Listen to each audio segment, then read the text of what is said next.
हिंद साथियों, आप सभी का स्वागत करता हूं आप सभी के अपने चैनल एसएसजीएस एजुकेशन रिसर्च सेंटर पर। साथियों, आपके एसएससी जीडी परीक्षा को फतेह करने के लिए एक ऐसी क्लास में आपको लेकर आ चुका हूं, जिस क्लास के लिए अगर आप सीरियसली देख लेते हैं, बहुत धैर्य के साथ देख लेते हैं, तो यहां से मैक्सिमम क्वेश्चंस आपको देखने को मिलेंगे अपनी शिफ्ट में। तो ये साथियों, सबसे पहले मैंने बहुत सारे हिंदी के क्वेश्चंस लिए हैं और हिंदी से संबंधित जो आपको जानकारी दूंगा वहां से डायरेक्ट क्वेश्चन बनते हैं। और जीके जीएस के क्वेश्चंस देखेंगे हम लोग साथियों। तो ये साथियों, आपके जो 40 क्वेश्चंस होंगे, 20 क्वेश्चन हिंदी के, 20 question GK GS plus current affair के, तो इस उस पोर्शन को ये करेक्ट करेगी आपकी ये वीडियो। अगर आप परीक्षा से पहले ये वीडियो देख रहे हैं तो आप पूरी वीडियो को घोल कर पी जाइएगा, क्योंकि आपको बहुत सारे क्वेश्चंस डायरेक्ट देखने को मिलेंगे। पहला क्वेश्चन आपकी स्क्रीन पर कि हमें अनाथ बच्चों की मदद करनी चाहिए, तो रेखांकित शब्द का विलोम आपको बताना है, यानी कि अनाथ का विलोम बताना है। अब अनाथ का मतलब पता है क्या होता है? अनाथ का मतलब ये होता है कि जिसके माता पिता ना हो। अगर ऐसे करके क्वेश्चन पूछ लिया जाए कि जिसके माता पिता ना हो, उसके लिए एक शब्द क्या होगा? उसको साथियों क्या अनाथ बोला जाता है। अच्छा, इसका विलोम क्या हो जाएगा? जिसके माता पिता हो। क्या? जिसके माता पिता हो उसको क्या बोला जाएगा? उसको साथियों सनाथ कहेंगे, अग कहेंगे, अपाहिज। तो उसको साथियों हम लोग क्या कहेंगे? उसको सनात कहेंगे। जिसके माता पिता हैं उसको सनात, यानी अनाथ का विलोम सनात हो जाएगा और सनात का विलोम साथियों अनाथ हो जाएगा। ये बात आपको मालूम होनी चाहिए। उसके बाद अगर हम लोग बात करें यहाँ पर कि अग का विलोम क्या होता है, तो अग का विलोम आपको विज्ञ बताना है। और अपाहिज पता है क्या होता है? जो काम वगैरह ना कर सके, जो काम ना कर सके उसको साथियों अपाहिज बोला जाता है। इसका विलोम एक तरीके से क्या हो जाएगा? काम करने के जो योग्य होता है, ये इसका एक तरीके से हो जाता है। चलिए, नेक्स्ट नंबर का क्वेश्चन आपकी स्क्रीन पर है। आपसे पूछा जा रहा है कि छायावाद में प्रकृति का मानवीकरण मिलता है, रेखांकित विकल्प का सही यूज करिए। यानी कि आपको बताना है कि मानवीकरण क्या आपको ऐसे लिखा जाता है, यह आपका ऑप्शन नंबर ए में जैसे लिखा हुआ है या ऑप्शन नंबर बी में।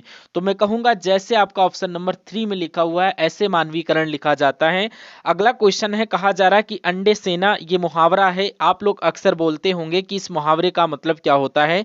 मुर्गी के चूजे के ऊपर बैठना नहीं, स्वावलंबी होना नहीं, स्वार्थ सिद्ध करना नहीं, घर में बेकार बैठना। यानी कि जो घर में बेकार बैठे रहता है उसको बोला जाता है कि तुम तो अंडे सेक रहते हो, यानी कि घर में बेकार बैठे रहना। अगला सवाल कह रहा है साथियों, क्या बोला जा रहा है कि नारी स्वभावतः कोमल है, रेखांकित शब्द का पर्यायवाची आपको बताना है। यानी कि नारी का पर्यायवाची आपको बताना है। कौन सा नारी का पर्यायवाची हो सकता है, बताइए। साथियों, मैं आपको यहां पर बता देना चाहता हूं कि एसएससी जीडी की परीक्षा के समय आपके पास बहुत कम है।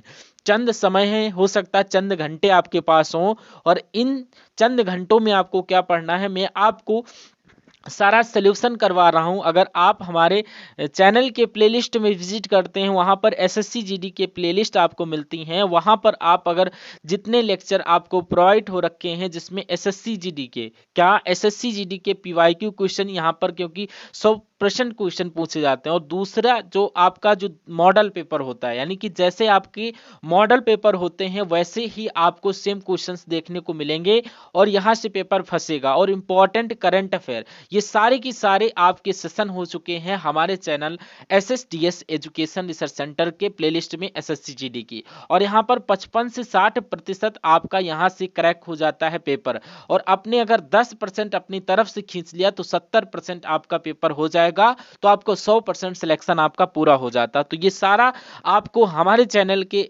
प्लेलिस्ट में जा करके एसएससी जीडी के प्लेलिस्ट में विजिट करते हैं और वहां से आप सारे के सारे लेक्चर को देख सकते हैं। तो साथियों, आई होप आप लोग इतना काम करेंगे तो सारा का सारा आपको समझ में आ चुका होगा। तो आप इस चीज को जरूर कर लेना। अब हम लोग बात करते हैं इस सवाल का जवाब क्या हो सकता है, आखिर बताइए। देखिए, यहां पर साथियों क्या होता है, नारी का पर्यायवाची साथियों क्या होता है? कांता तो होता है, लेकिन यहां पर निशा नहीं होता। और जो ऑप्शन नंबर आपका जो 4 है, यानी कि त्रिया और भावनी, ये आपका नारी के पर्यायवाची होती हैं।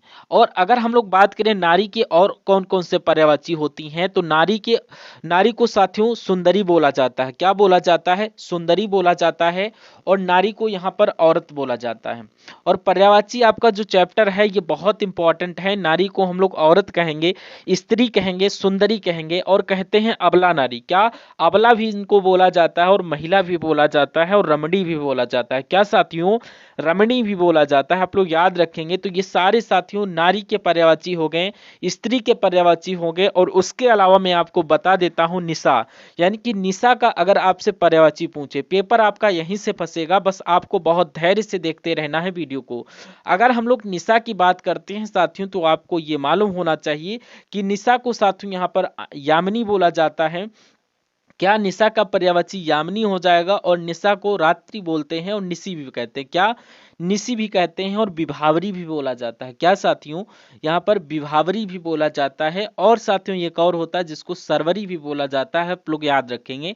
चलिए कोई दिक्कत नहीं है। अब यहाँ पर साथियों एक शब्द आया है आपका दामिनी, और दामिनी का भी पर्यायवाची आपसे पूछा जाता है, यानी कि दामिनी भी कह लो या सौदामिनी भी कह लो। तो दामिनी साथियों यहाँ पर बिजली को कहते हैं और बिजली का पर्यायवाची यहाँ पर दामिनी हो जाएगा और सौदामिनी हो जाएगा। क्या दामिनी हो जाएगा, सौदामिनी हो जाएगा। और उसके अलावा अगर बात करें, क्या उसके अलावा साथियों यहाँ पर चपला कहते हैं बिजली को, और उसके अलावा विद्युत कहा जाता है और चंचला भी कहा जाता है। विद्युत कहा जाता है, चंचला भी कहा जाता है और साथियों तड़ित भी बोला जाता है। क्या बिजली को तड़ित भी बोला जाता है। ये सारी जानकारी आपको ध्यान रखना है भाई। बहुत बढ़िया, वेरी गुड क्लास। अगले नंबर का क्वेश्चन आपकी स्क्रीन पर है। कह रहा है साथियों कि छात्र ने परीक्षा उत्तीर्ण की रेखांकित शब्द का स्त्रीलिंग लिखिए। यानी कि जो छात्र है ये आपका स्त्रीलिंग है और आपको यहाँ पर इसको सॉरी यहाँ पर छात्र आपका पुल्लिंग है और इसको स्त्रीलिंग करोगे तो यहाँ पर छात्रा हो जाएगा। यानी कि राइट आंसर आपका ऑप्शन नंबर बी वाले के साथ जाएगा। अगला क्वेश्चन देखिए साथियों आपकी स्क्रीन पर। कह रहा कि साथियों आगी बड़बागिते बड़ी है, आगी पेट की रेखांकित शब्द का पद बताइए। क्वेश्चन बहुत इंपॉर्टेंट है। यानी कि आपसे कुल मिला के ये पूछा जा रहा है कि बड़ वागिते का मतलब क्या होता है। यानी कि पेट की आग को बोला जाता है जो है बड़वागिते, या जंगल की आग को, या मन की आग को, या समुद्र की। तो यहाँ पर समुद्र की आग को साथियों बड़वागिते बोला जाता है। ऐसे करके बहुत सारे क्वेश्चन आते हैं जैसे आपके एग्जाम में पूछा जा सकता है। जैसे कि साथियों आपसे पूछा जाता है कि पेट की आग को क्या बोला जाता है। अगर पेट की आग आपसे पूछी जाए तो यहाँ पर जठराग्नि बोला जाता है और जंगल की आग को साथियों यहाँ पर क्या बोला जाता है, दावानल बोला जाता है। क्या, और मन की आग अगर की बात करें तो मन की आग को साथियों यहाँ पर विराग्नि बोला जाता है। क्या, विराग्नि बोला जाता है। और समुद्र की आग को बड़वागिते बोला जाता है। तो ये चारों कॉन्सेप्ट आप लोग याद रखेंगे। अगले नंबर का क्वेश्चन है, कह रहा कि अशुद्ध वाक्य का चयन करिए। यानी कि इसमें से 4 वाक्य दिए गए हैं और इसमें 3 वाक्य तो शुद्ध है लेकिन एक वाक्य अशुद्ध है, वही आपसे पूछा जा रहा है। देखिए क्या बोला जा रहा है। कहने का मतलब यह है कि यह कार्य कैसे संभव है। इसमें तो कोई दिक्कत नहीं, कैसे है प्रश्नवाचक चिन्ह है, सही वाक्य है। कृष्ण ने कंस का वध किया, यह भी बिल्कुल शुद्ध वाक्य लग रहा है। थोड़े समय बाद छात्र वापस लौट आए। यानी कि क्या लिखा हुआ, थोड़े समय बाद छात्र वापस लौट आए। तो देखिए यहाँ पर, अब यहाँ पर मेरे हिसाब से थोड़े यहाँ पर थोड़े समय बाद छात्र लौट आए आना चाहिए, यानी कि वापस एक्स्ट्रा शब्द। तो यहाँ पर ये वाला आपका गलत हो जाएगा और यही आपका अशुद्ध वाक्य हो जाएगा और यही आपका राइट आंसर हो जाएगा। उसके अलावा अगर साथियों देश शहीदों का सदा आभारी रहेगा, इस वाक्य में भी कोई प्रॉब्लम नहीं है। अगला क्वेश्चन है साथियों, कह रहा है कि जलेबी में मिठास अधिक है, रेखांकित शब्द का आपको विशेषण बताना है। यानी कि आपको मिठास शब्द का विशेषण बताना है। क्या मिठाई होगा, या मीठापन होगा, या मीठा होगा, या चीनी होगा। तो यहाँ पर साथियों अगर हम लोग मिठास की बात करें यहाँ पर, तो ये साथियों एक भाववाचक संज्ञा हो जाएगा। क्या हो जाएगा, भाववाचक संज्ञा हो जाएगा। जैसे कि मिठास है, खटास है, रूखापन है, जवानी, बुढ़ापा, ये सारी की सारी भाववाचक संज्ञा के अंतर्गत आता है। अगर हम बात करें साथियों यहाँ पर जलेबी शब्द की, तो जलेबी आपका एक तरीके से संज्ञा हो जाएगा। यानी कि इसकी तरह कोई और चीज नहीं है, तो ये व्यक्तिवाचक संज्ञा हो जाएगी। जलेबी की अगर बात करें तो ये आपकी व्यक्तिवाचक संज्ञा हो जाएगा। लेकिन मिठाई शब्द की अगर बात करें कि मिठाई कैसा शब्द है, तो ये आपकी जातिवाचक संज्ञा है। क्या है, जातिवाचक संज्ञा है। चलिए कोई दिक्कत नहीं है। अगर इस मिठास शब्द का विशेषण हम बताएंगे साथियों, तो यहाँ पर मीठा बताएंगे। तो इस प्रकार जिनका भी आंसर ऑप्शन नंबर 3 के साथ था, आंसर आपका बिल्कुल करेक्ट है। अगला देखिए साथियों, यहाँ पर कह रहा है कि शुद्ध वाक्य का यहाँ पर चयन करिए। यानी कि इन चारों वाक्य में से 3 वाक्य तो अशुद्ध होगा, लेकिन वो एक वाक्य शुद्ध होगा, वही शुद्ध वाक्य आपको बताना है। कह रहा है कि यह वही लड़का है जिसको पुलिस ने पकड़ा था, कोई गलती नहीं है, या वही लड़का है इसको पुलिस ने पकड़ा था, इसको नहीं होना चाहिए यहाँ पर जिसको होना चाहिए, यानी कि जिसको पुलिस ने पकड़ा ये होना चाहिए, यानी कि यहाँ पर क्रम गड़बड़ है। यहाँ पर अगर शुद्ध वाक्य की बात करें तो ऑप्शन नंबर ए वाला आपका बिल्कुल सही जवाब हो जाएगा। अगला क्वेश्चन कह रहा है कि निम्नलिखित में से कौन सा पृथ्वी का पर्यायवाची नहीं।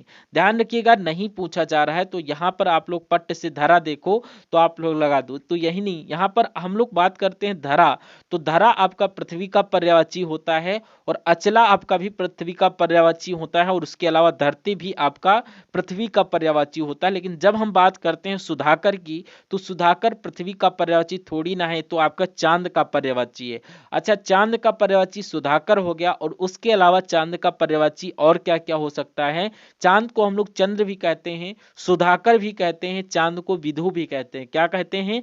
विधु भी कहते हैं, और इसको राकेश भी कहते हैं। राकेश किसी किसी का नाम भी होता है, और उसके अलावा हिमांशु भी नाम होता है। तो ये सब चंद्रमा के ही पर्यायवाची होते हैं। सुधांशु जो होता है ये भी नाम होता है, और ये भी आपका चंद्रमा का पर्यायवाची हो जाएगा।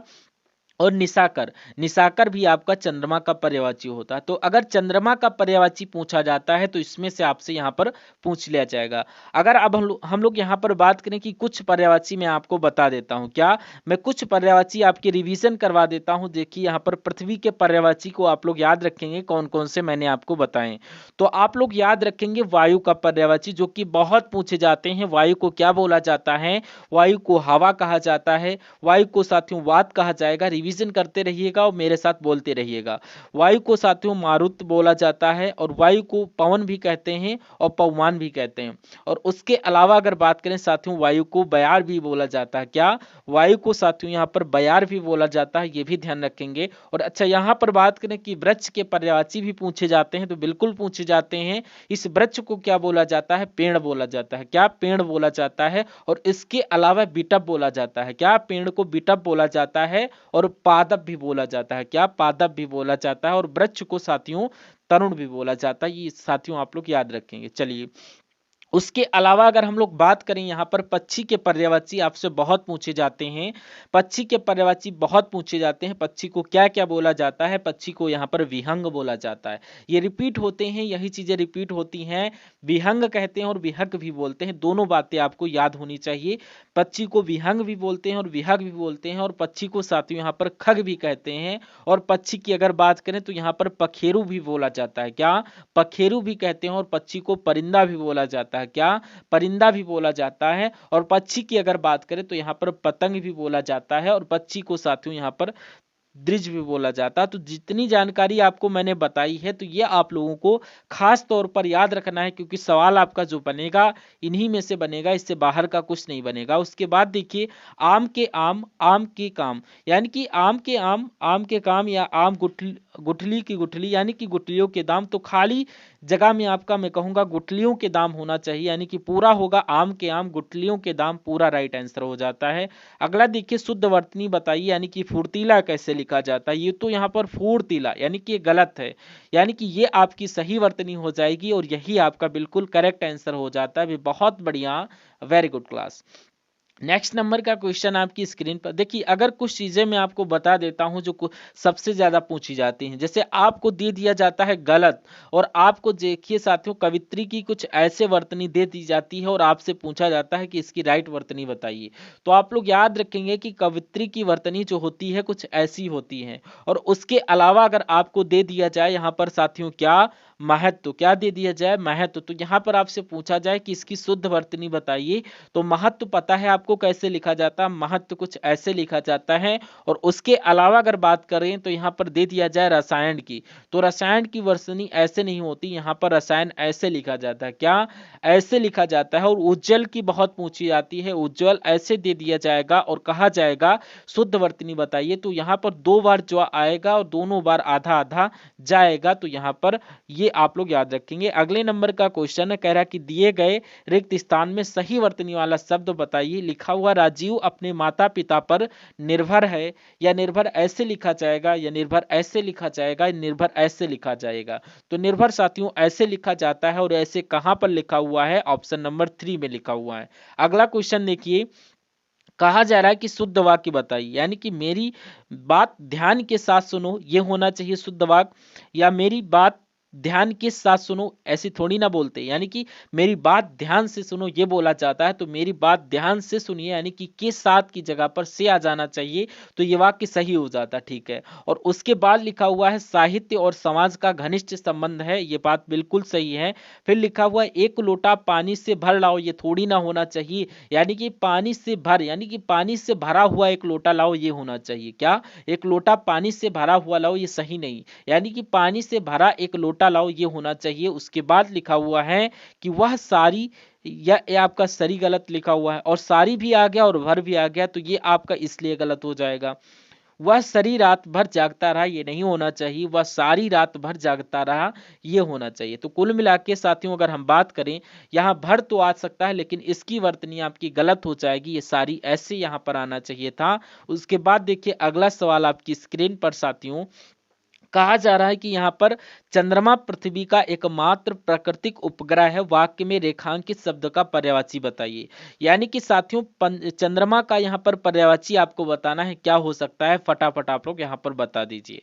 यहाँ पर चंद्रमा पृथ्वी का एकमात्र जो है प्राकृतिक उपग्रह है, यानी कि यहाँ पर चंद्रमा का पर्यायवाची यहाँ पर क्या होगा, मुझे बताइए। देखिए और बताइए राइट आंसर किस ऑप्शन के साथ जाना चाहिए। देखिए यहाँ पर अगर हम लोग बिटप शब्द की बात करें, तो अभी मैंने बताया कि बिटप साथियों यहाँ पर जंगल को बोला जाता है, और बिटप की अगर बात करें तो इसका पर्यायवाची एक विपिन हो जाएगा। क्या हो जाएगा? विपिन हो जाएगा। और कलश किसे बोला जाता है? कलश बोला जाता है साथियों घड़े को, ये आपको मालूम होना चाहिए। लेकिन हम लोग विधु शब्द की बात करें तो ये आपका चंद्रमा का पर्यायवाची हो जाता है। किसका? चंद्रमा का पर्यायवाची हो जाता है। उसके बाद कहा जा रहा है कि वाक्य में इसमें इंगित अशुद्धि का यहाँ पर शुद्ध रूप होगा, यानी कि मैं प्रत्येक शुक्रवार के दिन व्रत रखता हूं, तो इसमें दिक्कत कहां पर हो रखी है, ये बात आपसे पूछी जा रही, फटाफट मुझे बता दीजिए। चलिए देखिए, मैं प्रत्येक शुक्रवार के दिन, देखिए यहाँ पर जब शुक्रवार आ गया है तो यहाँ पर दिन नहीं आना चाहिए, यानी कि पूरा वाक्य ये होगा कि मैं प्रत्येक शुक्रवार को व्रत रखता हूं, तो दिक्कत यहाँ पर है, ये कहाँ पर लिखा हुआ? ऑप्शन नंबर 2 में लिखा हुआ है। अगर आपका राइट आंसर ऑप्शन नंबर 2 के साथ है तो बिल्कुल करेक्ट हो जाएगा, यहाँ पर दिक्कत है, यानी कि ये आपका राइट आंसर हो जाएगा। अगला क्वेश्चन आपकी स्क्रीन पर कह रहा है कि यहाँ पर राजन को कुल जायदाद का छठा हिस्सा मिला, थोड़ा हिस्सा मिला, या 4 मीटर हिस्सा मिला, या हिस्सा मिला, ये होना चाहिए। तो देखिए साथियों, अगर किसी को जायदाद का हिस्सा मिलता है तो ऐसे थोड़ी ना, जैसे कि 3-4 भाई हैं तो थोड़ा तुम ले लो, थोड़ा तुम ले लो, ये थोड़ी ना होता, ये आपका नहीं होगा। या आपका ये भी शब्द नहीं हो सकता, तो ये हो सकता है कि छठा हिस्सा मिल गया, छठा हिस्सा मिल गया, ये हो जाएगा। या आपका चौथाई हिस्सा मिल गया, या आधा हिस्सा मिल गया, ये तो हो सकता है। लेकिन ये 4 मीटर ये नहीं होगा, तो मैं कहूंगा राइट आंसर आपका ऑप्शन नंबर 1 के साथ है, तो बिल्कुल करेक्ट बैठेगा। साथियों अगर वीडियो को अभी तक लाइक नहीं किया है तो वीडियो को लाइक कर दीजिए, मैं आपसे रिक्वेस्ट करना चाहूंगा।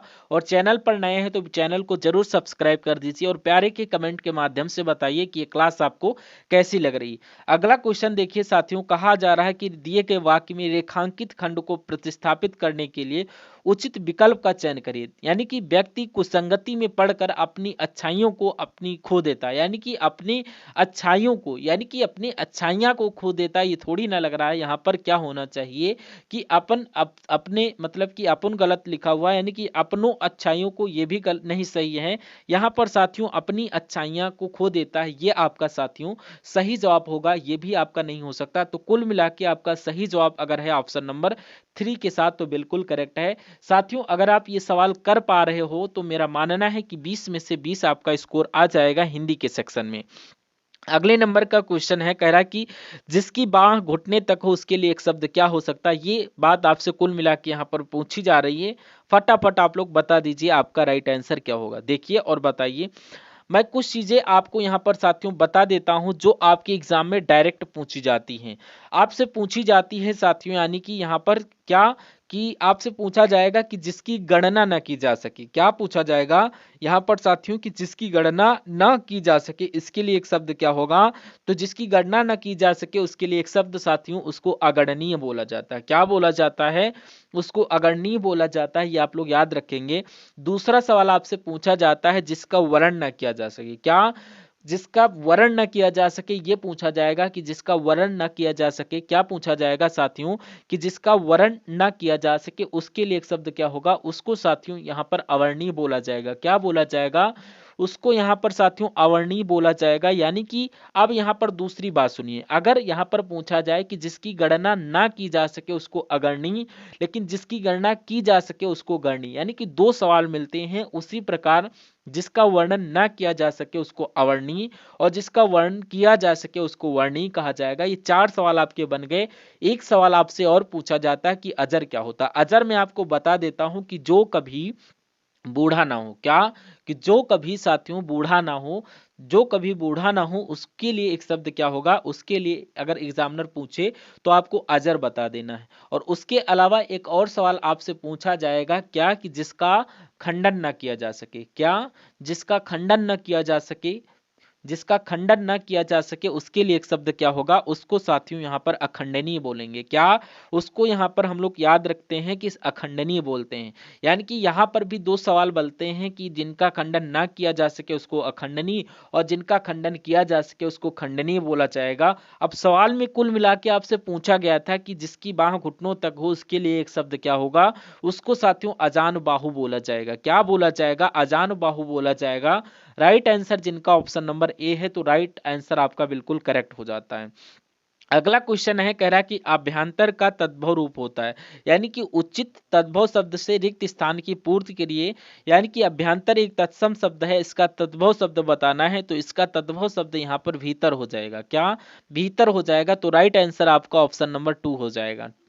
नेक्स्ट नंबर का क्वेश्चन साथियों आपकी स्क्रीन पर है। कहा जा रहा है कि भारतीय सेना, क्या यहाँ पर भारतीय सेना कभी घना कभी जना देश की रक्षा करते हैं, ये होगा, या दो धारी तलवार जैसे देश की रक्षा करते हैं, ये होगा। खाली जगह में आपको बताना क्या रहेगा, या ऊंची दुकान फीके पकवान की तरह अंगारों पर पैर रखकर रक्षा करते। तो मैं कहूंगा भारतीय सेना अंगारों पर पैर रखकर देश की रक्षा करते हैं, ये होना चाहिए और ये आपका बिल्कुल सही जवाब हो जाएगा। और जिनका भी आंसर ऑप्शन नंबर डी के साथ है, मैं कहूंगा आंसर आपका बिल्कुल करेक्ट होगा भाई। बहुत बढ़िया, वेरी गुड क्लास। अगला क्वेश्चन बहुत लंबा क्वेश्चन नहीं, इसमें कुछ नहीं है, एक लाइन का क्वेश्चन होगा। बस निर्देश यहाँ पर दिए गए हैं कि दिए गए वाक्य में रेखांकित खंड है और इसको प्रतिस्थापित आपको करना है और सबसे उपयुक्त विकल्प का चयन करना, और इसे प्रतिस्थापित करने की आवश्यकता नहीं है, तो विकल्प किसी बदलाव की आवश्यकता नहीं, इसका चयन करिए, यानी कि इस वाले ऑप्शन का चयन करिएगा। यानी कि कह रहा है कि प्रणाली मात्र के प्रति यहाँ पर दया भाव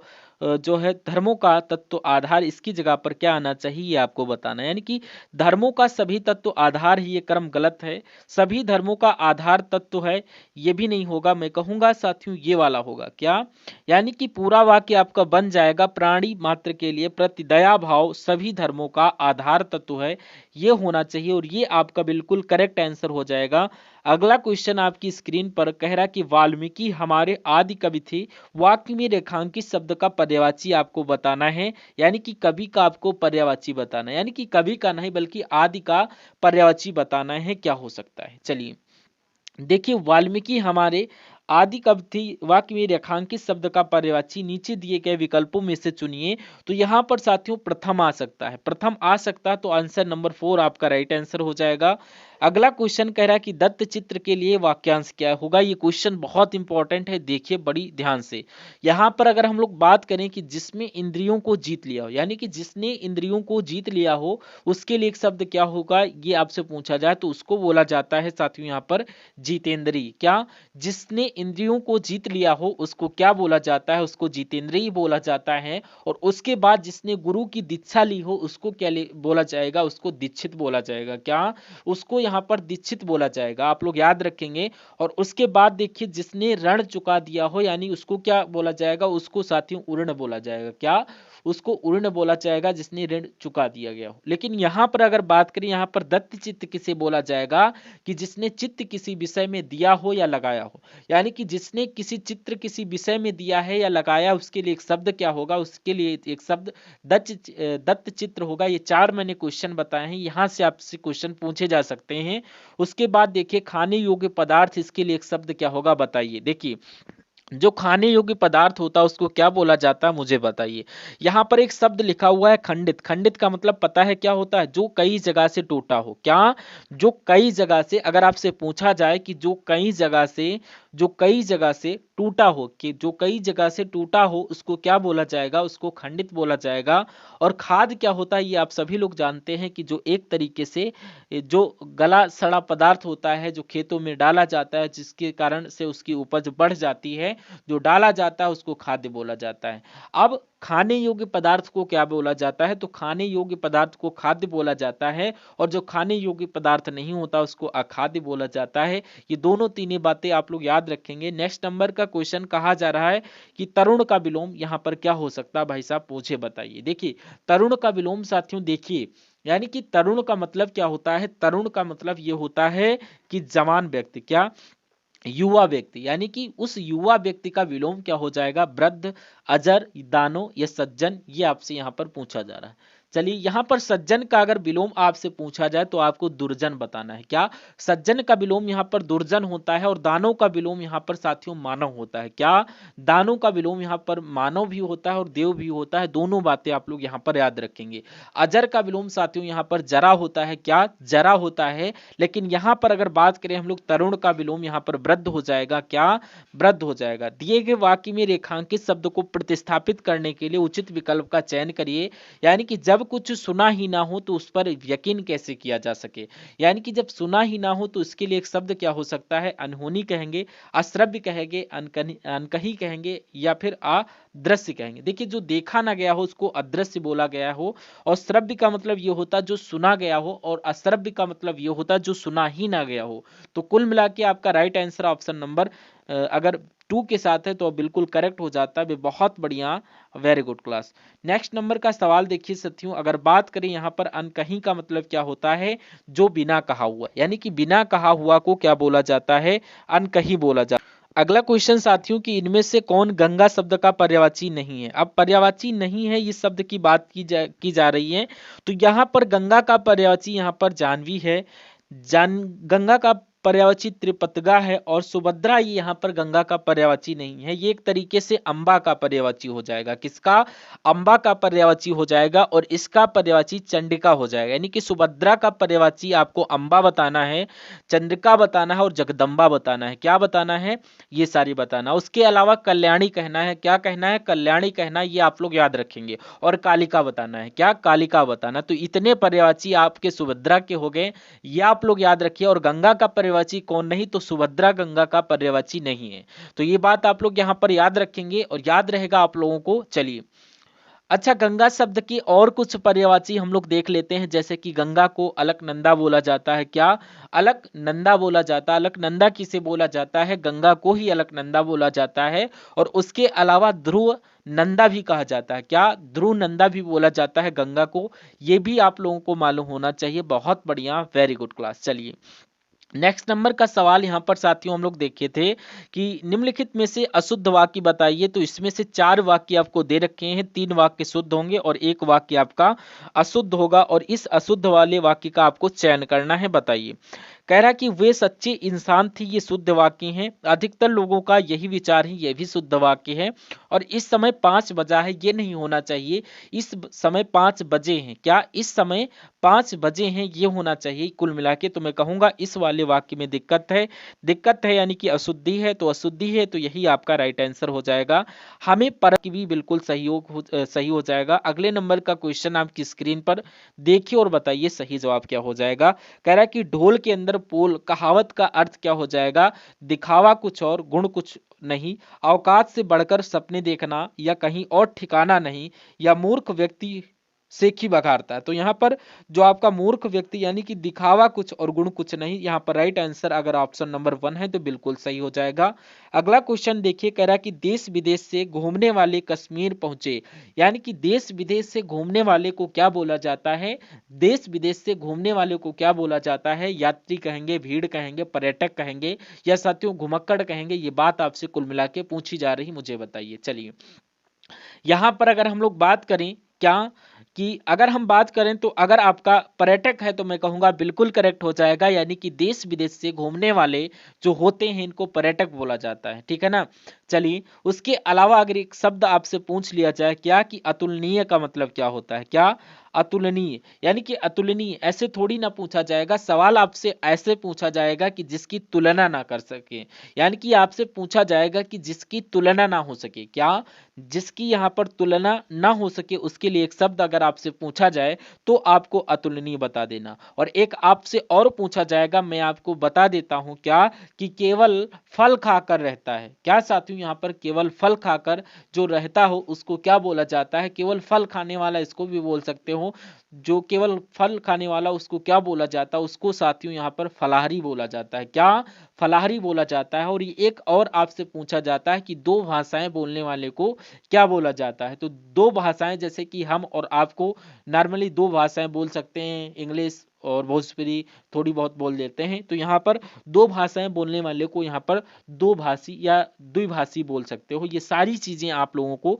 यहाँ पर याद रखना है। बहुत बढ़िया, very good class. Next number का सवाल आपकी स्क्रीन पर है, आपसे पूछा जा रहा है कि निम्नलिखित विलोमार्थी शब्दों में से असंगत कौन सा है, यानी कि असंगत आपसे पूछा जा रहा है, विलोम होना चाहिए वो, यानी कि ज्योति का विलोम तो नहीं है, ये साथियों एक तरीके से पर्यायवाची हो जाएंगे। तो यहाँ पर जटिल का विलोम साथियों सरल होता है, ठीक है। ताप का विलोम शीत होता है, बिल्कुल। जीवित का विलोम मृत होता है, बिल्कुल। लेकिन ज्योति का विलोम थोड़ी ना होता, ये तो पर्यायवाची होता है। ये आपका बिल्कुल करेक्ट आंसर हो जाता है भाई, बहुत बढ़िया, वेरी गुड क्लास। अच्छा, यहाँ पर अगर मैं आपको कुछ शब्द बता देता हूं और उनके कुछ जो विलोम पूछे जाते हैं मैं वो बता देता हूं, सिर्फ वही चीजें डिस्कस करेंगे जो एग्जाम से आपसे पूछी जाएंगी।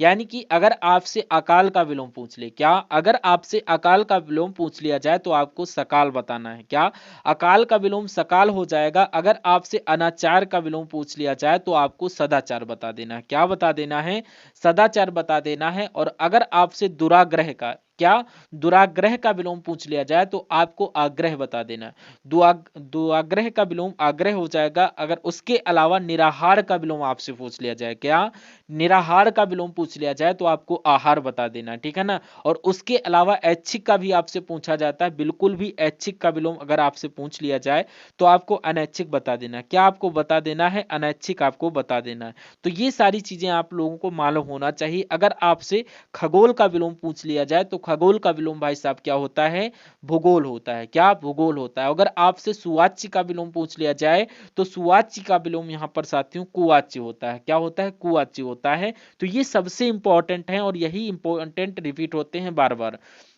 नेक्स्ट नंबर का क्वेश्चन आपकी स्क्रीन पर देखिए और बताइए, कह रहा है कि यहाँ पर भारत में अभी भी दूर दराज की कई ऐसे गांव हैं जहां पर पहुंचने के लिए अभी तक मार्ग नहीं बना है।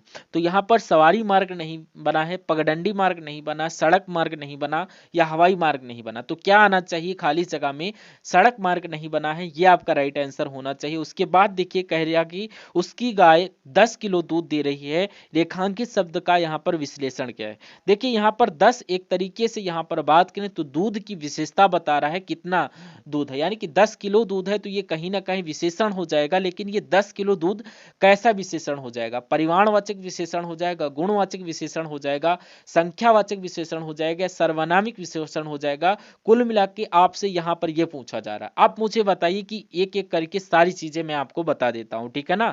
चलिए, जैसे कि मान लीजिए, जैसे कि मैंने लिखा यहाँ पर साथियों कि यह है, क्या कि यह गेंद मेरी है, जैसे कि मैंने ये लिखा कि यह गेंद मेरी है, तो यहां पर यह जो शब्द आया है यह एक सर्वनामिक विशेषण हो जाएगा। वह बल्ला तुम्हारा है, तो वह शब्द जो है ये गेंद की विशेषता किसने बताई, यह शब्द बताई। यानी कि यहां पर अगर वह होता तो वो भी आपका सर्वनामिक विशेषण हो जाता।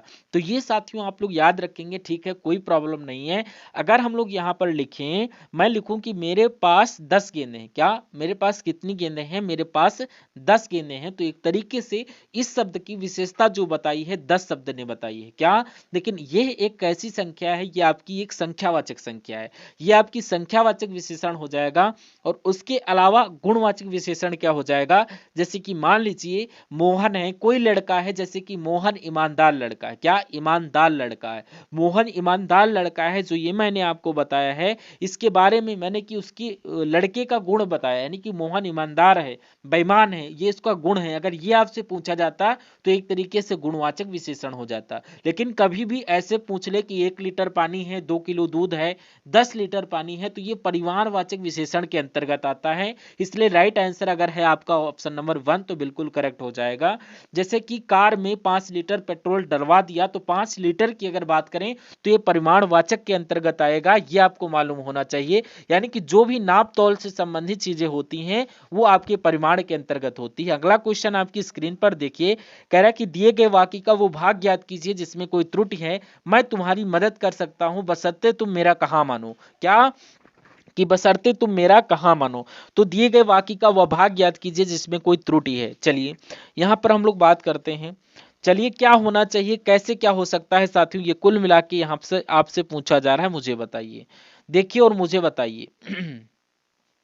देखिए मैं तुम्हारी मदद कर सकता हूं बशर्ते, देखिए बशर्ते तुम मेरा कहा मानो, ये होना चाहिए, ये के यहाँ पर एक्स्ट्रा आ गया। मैं कहूंगा दिक्कत कहां पर है, दिक्कत यही आपका तो राइट आंसर हो जाएगा। अगला सवाल देखिए, कह रहा है कि वही अपराधी है, रेखांकित शब्द का विलोम बताइए, यानी कि अपराधी का आपको विलोम बताना है। अपराधी का विलोम क्या होगा मुझे बताइए। अगर बात करते हैं यहाँ पर कसूरवार शब्द की, तो कसूरवार शब्द का अगर आपसे विलोम पूछ लिया जाता तो आपको बताना है बेकसूर, यानी कि कसूरवार का विलोम बेकसूर हो जाएगा। और इसको साथियों निर्दोष भी कहेंगे, क्या, यानी कि यहां पर कसूरवार को निर्दोष भी कहा जाएगा। दोषी की अगर बात करें तो यहां पर दोषी शब्द की हम जब बात करते हैं कि भाई साहब दोषी शब्द का विलोम क्या होगा, तो दोषी शब्द का विलोम भी निर्दोष मतलब कि निर्दोषी होगा, तो निर्दोष होगा। लेकिन अगर अपराधी शब्द की बात करूं तो यहां पर इसका विलोम निरपराध हो जाएगा, क्या हो जाएगा, और निपराध हो जाएगा। अगर कुख्यात की बात करें तो कुख्यात का विलोम प्रख्यात होता है, क्या होता है, प्रख्यात होता है। अगला क्वेश्चन देखिए, कहा जा रहा है कि यहां पर क्या बोला जा रहा है, जो लोग समय का ख्याल नहीं करते उनकी जाति है, उनकी यहां पर क्या खाली जगह है, यानी कि उनकी शिकायत की जाती, उनकी तारीफ की जाती, उनकी निंदा की जाती, उनकी प्रशंसा की जाती। तो जो लोग समय का ख्याल नहीं करते उनकी तो निंदा ही की जाएगी। निंदा का मतलब पता क्या होता है, बुराई करना, यानी कि निंदा का मतलब ये होता है बुराई कर लो, तो उनकी बुराई ही की जाती, जो लोग समय की परवाह नहीं करती, समय की कदर नहीं करते। तो उसके बाद देखिए, तू डाल डाल मैं पात पात, इसका मतलब क्या होता है, दोनों विद्वान, दोनों मूर्ख, दोनों चालाक, या दोनों त्वच, यानी कि यहाँ पर तुम डाल डाल मैं पात पात, यानी कि दोनों चालाक हैं। उसके बाद देखिए, पानी फाउंडेशन के संस्थापक प्रसिद्ध भारतीय व्यक्ति हैं, यानी कि यहाँ पर अब आपके जीके जीएस के क्वेश्चन स्टार्ट हो चुके हैं। आपने तकरीबन 39 सवाल देखे हिंदी की, और अब आप लोग देखेंगे जीके के।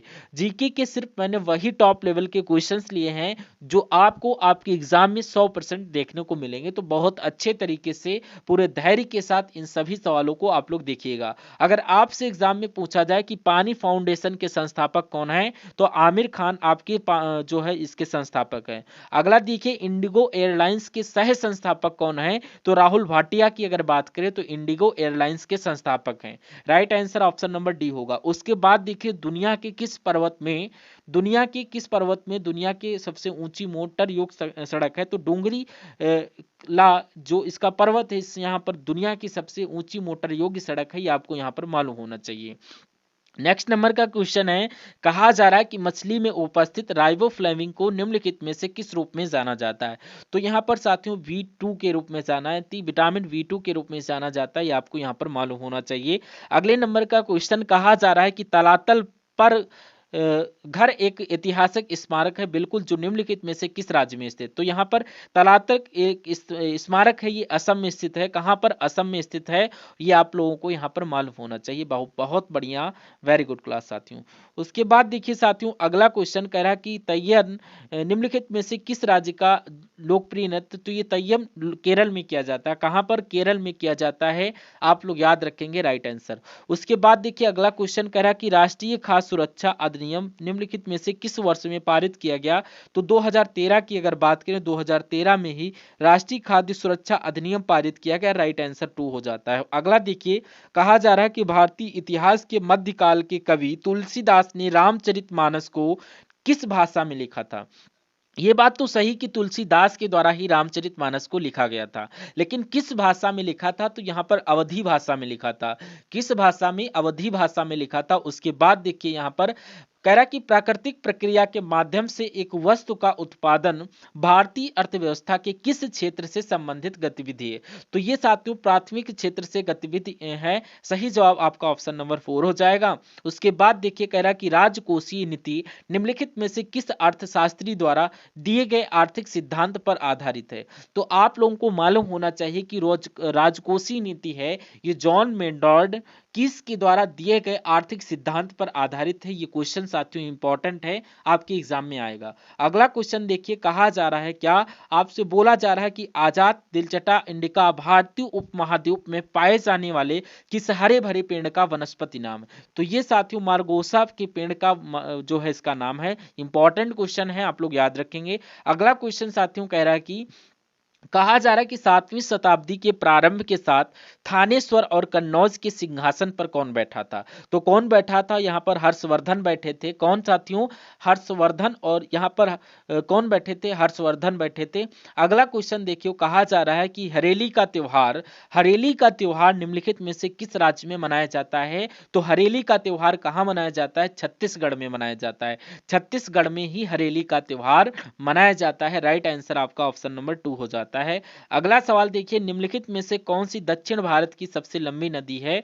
तो दक्षिण भारत की सबसे लंबी नदी यानी कि सबसे लंबी नदी, तो यहाँ पर दक्षिण भारत की सबसे लंबी नदी तो यहाँ पर गोदावरी नदी है। कौन है? गोदावरी नदी है। आप लोग ये भी आप लोगों को मालूम होना चाहिए। अगला सवाल देखिए यहाँ पर क्या, यहां पर देखिए क्वेश्चन को कि भारत में फ्रांसीसी उपनिवेश की राजधानी क्या थी? यानी कि भारत में फ्रांसीसी उपनिवेश की राजधानी पांडिचेरी थी। क्या? पांडिचेरी थी। अगला सवाल देखिए, कह रहा कि दिए गए विकल्पों में से कौन सी बीमारी सुअर से फैलती? तो यहाँ पर स्वाइन फ्लू की अगर बात करें तो स्वाइन फ्लू आपका सुअर से फैलता है। अगला सवाल देखिए, कहा जा रहा कि घोड़े से खींची हुई गाड़ी की आवाजाही साथियों भौतिकी के किस सिद्धांत का उदाहरण? तो मैं कहूंगा न्यूटन के तीसरे नियम का उदाहरण है। डिक्टो सवाल आपसे पूछा जाएगा, डिक्टो आपको आंसर लगा देना है। उसके बाद देखिए, पृथ्वी के वायुमंडल की किस परत में ओजोन परत पाई जाती है? तो अगर बात करते हैं जो समताप मंडल होता है यानी कि समान ताप यहाँ पर रहता है। यहाँ पर अगर बात करें वायुयान वगैरह हैं, वायुयान वगैरह में ये समताप मंडल में ही चलते हैं। क्यों? क्योंकि यहाँ पर आंधी वर्षा तूफान कुछ नहीं आता। क्यों नहीं आता? क्योंकि समताप यानी कि समान ताप यहाँ पर रहता है। अगर भाई आंधी तूफान वर्षा आएगा तो यहाँ पर दिक्कत पड़ेगी, हेलीकॉप्टर हवाई जहाज वगैरह। उसके बाद देखिए, द लीजेंड ऑफ लक्ष्मी प्रसाद एक किताब है और इसका शीर्षक था जिन्होंने निम्नलिखित में से किसे लिखा था? तो यहाँ पर ट्विंकल खन्ना के द्वारा लिखा गया था। ट्विंकल खन्ना इस सवाल का बिल्कुल सही जवाब हो जाएगा। उसके बाद देखिए अगला सवाल साथियों, यहाँ पर निम्नलिखित में से कौन सा मंत्रालय प्रत्येक वर्ष संसद में आर्थिक सर्वेक्षण जो है प्रस्तुत करता? तो आपका जो वित्त मंत्रालय है ये आपका मंत्रालय हर साल संसद में आर्थिक सर्वेक्षण को प्रस्तुत करता है। उसके बाद देखिए, निम्नलिखित में से किसने कहा था स्वराज मेरा जन्मसिद्ध अधिकार है? तो ये बात किसने की थी? ये कथन किसका है? ये बाल गंगाधर तिलक का है। सही जवाब आपका ऑप्शन नंबर 1 हो जाएगा। नेक्स्ट नंबर का क्वेश्चन साथियों देखिए, और कह रहा कि भारत का प्रायद्वीपीय पठार निम्नलिखित में से किस भूभाग का हिस्सा है? आप लोग याद रखेंगे गोंडवाना भूमि का हिस्सा है। ये सवाल तकरीबन कई बार आपसे पूछा जा चुका है और फिर से आपसे पूछा जा सकता है। अगला सवाल कह रहा कि आहार नली में अंगों द्वारा स्रावित कौन सा रस वसा के पाचन में महत्वपूर्ण भूमिका निभाता है? तो किसकी बात चल रही है? पित्त रस, अग्नाशय रस की बात चल रही। ये आपका बिल्कुल करेक्ट आंसर हो जाता है इस सवाल का।